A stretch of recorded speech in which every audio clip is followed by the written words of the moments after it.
game one, you kind of went right to the physicality as the biggest thing. Did you notice that from the jump, and did you feel like that was the biggest difference between the two? We were very physical, as were they. What do you think, adjustment-wise, what was something that you felt like worked for you guys as you held them to in the low 80s points? Again, we were physical. Playoffs require a different level, and like I said at the beginning, it took us about 2.5 quarters in game one to get to that level of physicality. JJ, it was I think midway in that third quarter. They cut it to 11. You seemed like you were trying to get you guys to run a play at the sideline and call timeout, pre-animated. Because what led to that frustration, and what do you think of the response from the team? So I think increased the lead back up to 20 in the aftermath of that. Not frustration, just coaching.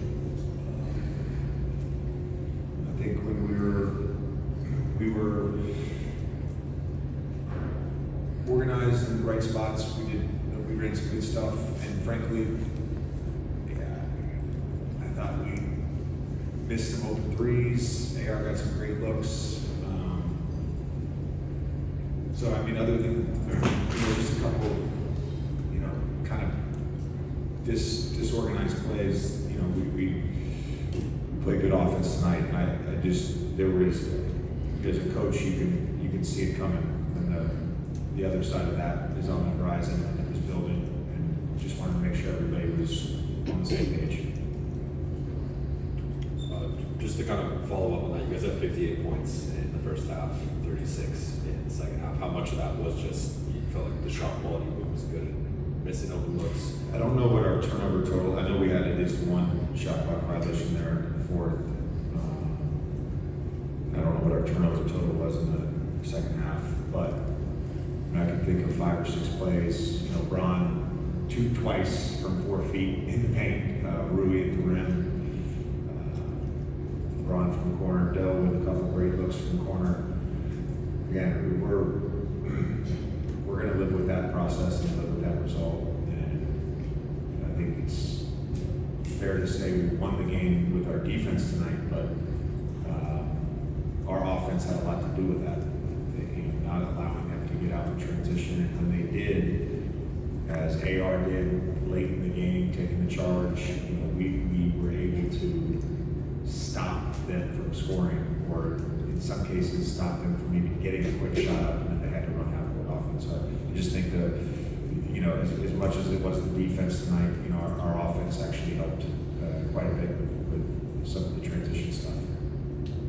JJ, Rui got, to your right, Rui got banged up, has to put a mask on. At one point he throws the mask off, keeps competing, gets fit for another mask, and he's battling on the block. He's going into the lane on offense. He's trying to get offensive rebounds. Just how do you think his effort typified the shift you guys wanted to see in physicality tonight? Yeah, he played like a warrior tonight. I'm sure that he's probably in the X-ray room right now. But he did a lot of really good things. I think when we watched the tape, there was a few plays that he made, just getting deflections and disrupting plays, leading to late shot clock possessions for them. Some plays at the rim, that don't show up in the box score, but he was awesome tonight. JJ, minus some, anomaly minutes through 6 games against them this season. It's looked a lot like that in terms of low scoring and kind of a rock fight. Is it fair? Have you seen enough in the series to kind of anticipate it's going to look to some degree like this moving forwards? Well, yeah, I think you can sort of anticipate that, but we weren't ready for a rock fight to start game one, so I've seen enough of these and been in enough of these that you can have these low scoring games and sort of low offensive output games that are really physical, and all of a sudden somebody starts making threes, there's a few turnovers that leads to a high transition half, and somebody scores 120. That's just kind of how basketball works. Every game is a little different, but I think the mentality for both teams is to have a rock fight. JJ, the timeout you were discussing a few minutes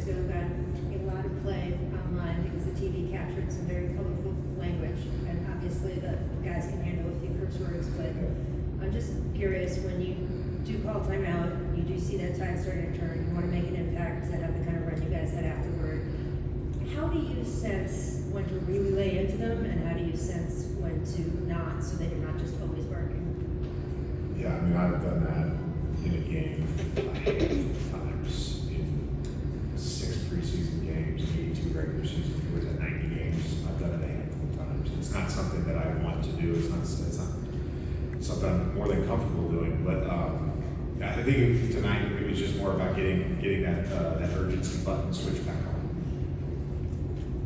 JJ, they were up by 9, fourth quarter. All of a sudden, LeBron makes a steal at a point. Describe what that was like from a coaching standpoint. Yeah, again, I can't remember exactly what happened on the possession, but it felt like they potentially had a transition opportunity, numbers advantage, just a huge play. And, you know, they go down and score. All of a sudden, there's some momentum, 6, 7 points, and LeBron just made a massive play. And it's not just him, you know, I think our guys really just were all in tonight with their effort, and they got it. You know, you got to be proud of the group tonight. Thanks, Coach.